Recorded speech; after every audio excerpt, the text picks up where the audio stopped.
Riwruoge mamoko kaachiel kod kanise med jiw mondo koro bede gi chung' motegno ahinya e paro margi ma gisebedo godo mar konyo kata jiwo jotwech mantiere jela mopogore opogore e pacho kae.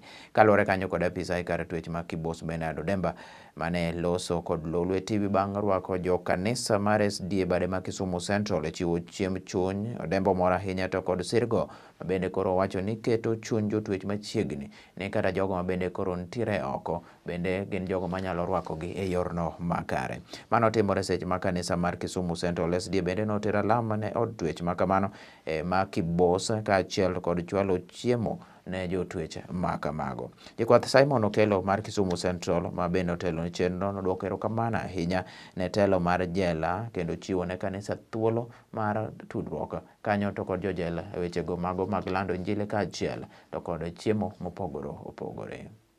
Of the Kibos Maximum Fraternity, and on behalf of the officer in charge, we are so grateful for the Kisumu SDA for coming to visit us and bringing spiritual nourishment to our inmates. And for the other donations that you have also brought, we are also grateful. And with a few remarks, may God bless you and come again next time. Anan Simon Okelo, Kisumu Central SDA. Wago erokamano ne administration man iye ka kuom yieno mondo wadonj ka kata bed ni gik moko nokotimore maber to wago erokamano nikech gini miyo wabedo kod machiegni kod jowa man iye.